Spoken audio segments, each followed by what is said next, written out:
Hello, hello. How is everybody doing today? I want to thank you so much for being here. Thank you for being a part of this incredible show. It's you that makes this happen. So, what I want to talk about today is a powerful statement.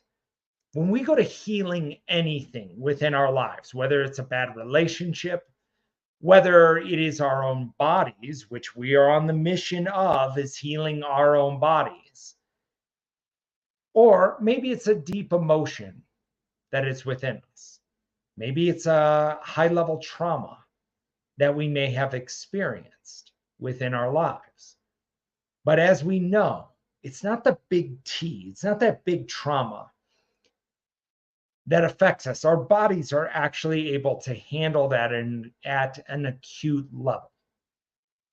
It's the low level trauma. It's the teacher that told us that we are bad at spelling. It's the peer that made fun of us because of what we were wearing. It is the college professor that said that we weren't smart enough to get a degree in a specific way. And I'm not saying that any of this happened to you, but if it did, what it is that low level trauma. And as we know with multiple sclerosis, it is the dis-ease of feeling as if we are not enough. And when we take a look at this, our emotions of who we believe we are changes our reality. But why does it change our reality? Because let's take a look at it from the context of the other scenario. Your old belief of who you thought you were. Now, I can only speak from my own experience.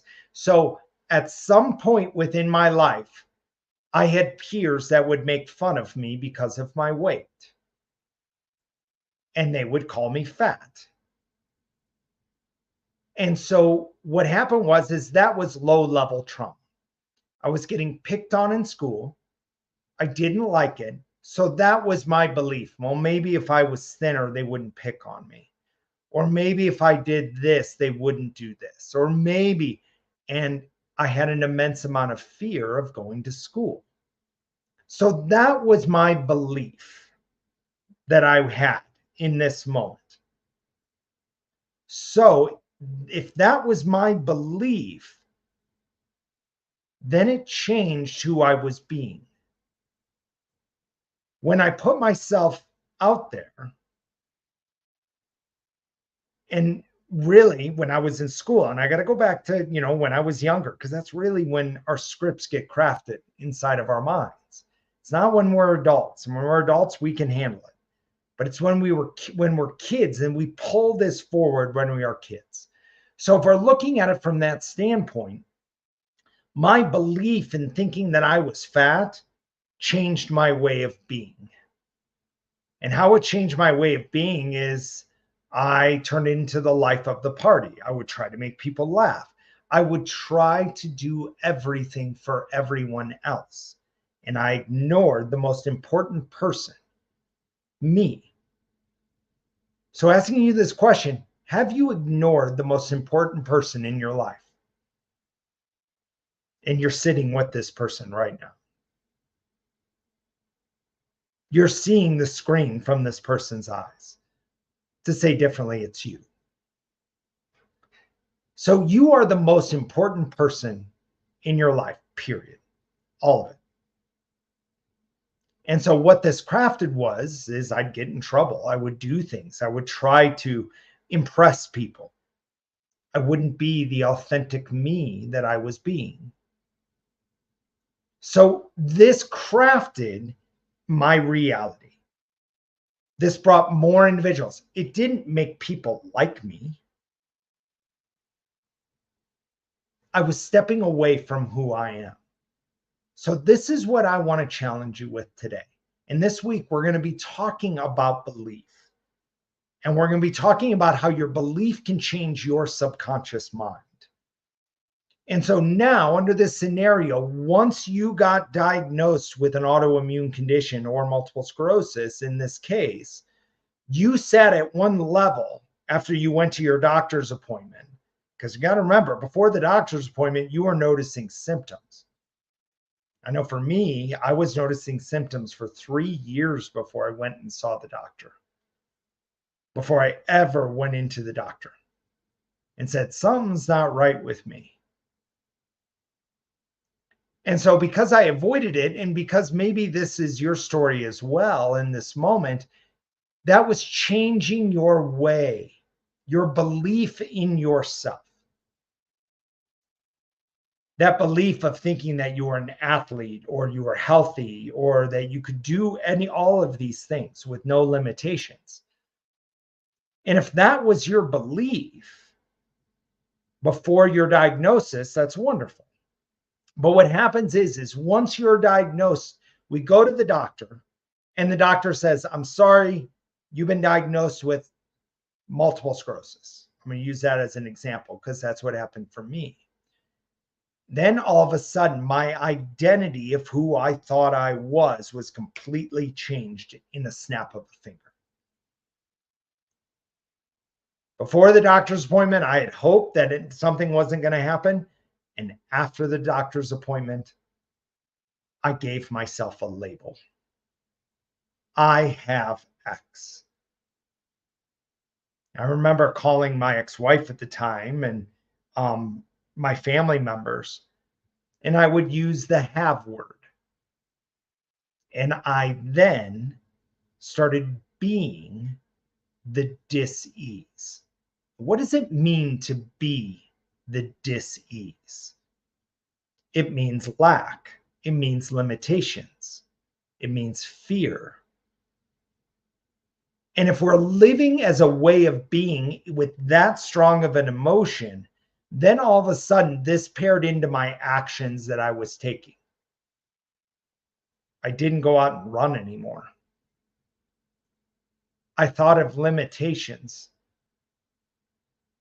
I remember tears coming down my face and with worry. Is this going to be me? And then I started thinking about how my life would be after the diagnosis.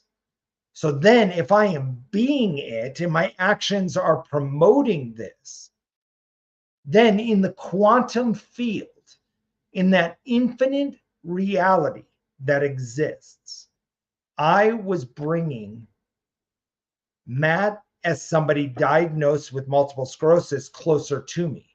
So then as a result, what was happening inside my body is my walking was getting worse. I wasn't as happy. I was frustrated. I had anger. I had so much fear. Every cell in my body was having a panic attack. What is going to happen to you? Then in different choices that I was making, I wasn't making a choice, which is still making a choice. I wasn't being the person that I wanted to be. I wasn't being possible. I was living in lack. I wasn't being healed.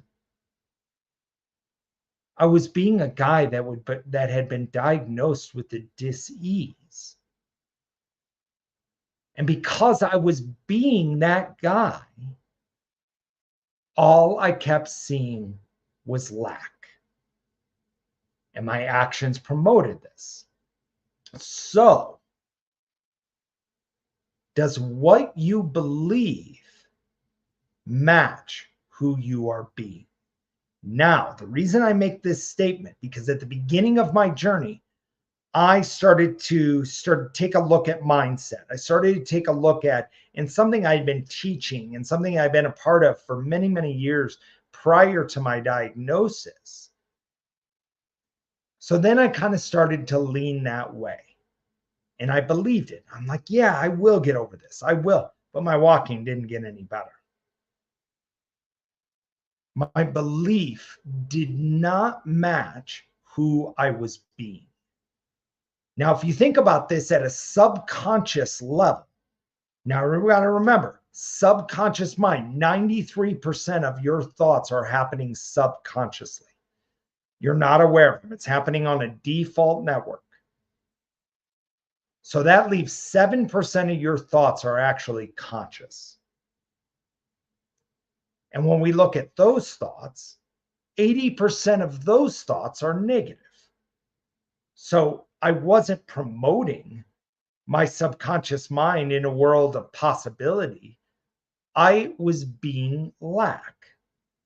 I was being Matt diagnosed with a dis-ease, and I couldn't see anything else. So we can say all the most positive things we want in the world. And if our belief does not match who we are being, nothing in our life is going to change. We are still going to keep promoting the dis-ease that is within us. And the crazy part about this is, in order to be it, we have to believe it. But we have to make the leap. We have to make the leap into being. And that requires trust, patience, forgiveness, surrendering, in order to allow our bodies to begin healing instead of living in our old story of the past. But this is where the subconscious mind gets crazy. The subconscious mind does not want to make that leap. The subconscious mind wants to keep you exactly where you're at.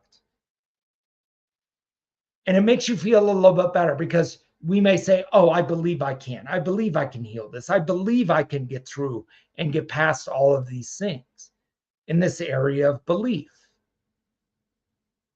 And that's the start. But if we don't take the leap to being, they're always just going to be words.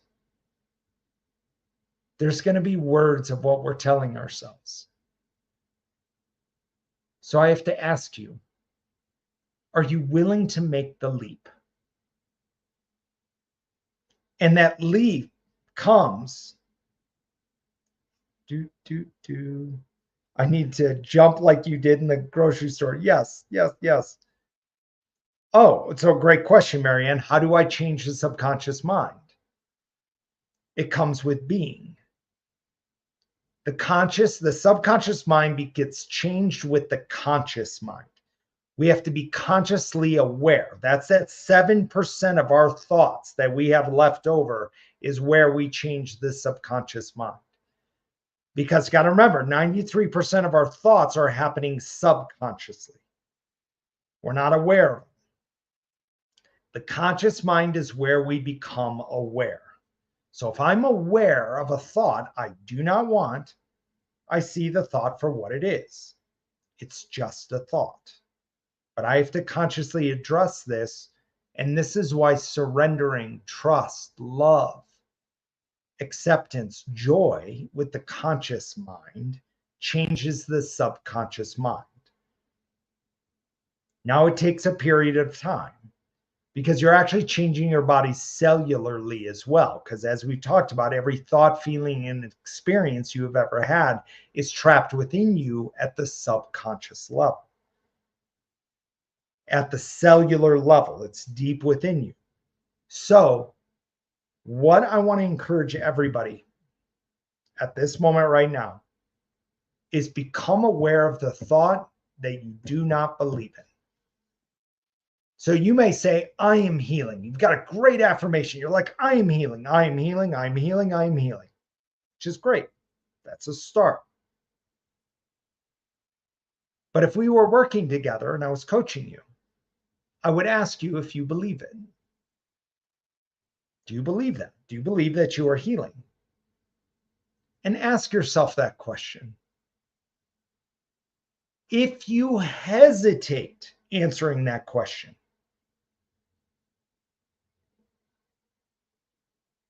you don't believe it. So, Marianne, I am healed. Do you believe it? Do you really believe it? Do you believe it as much as breathing? So I could ask you the question, are you going to take a breath? In the next 5 seconds, are you going to take a breath? And your answer would be, yes, I'm going to take a breath. It's kind of a dumb question. I'm going to take a breath. That's the belief that you're going to need in order to heal from dis-ease.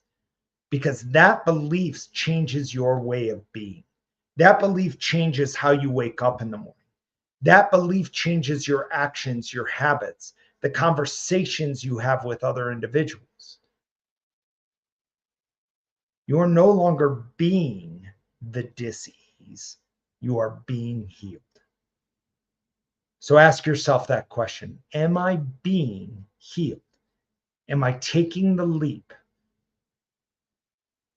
Months ago, I talked about, are you all in? Because that's what it's going to take. Healing is active. Healing is not passive. So ask yourself that powerful question. Am I all in? Am I willing to make the leap, which may entail breaking the habit of being yourself, like Dr. Joe Dispenza talks about? Are you willing to let go of the old you? Now, your subconscious mind does not. So I love you all so very, very much.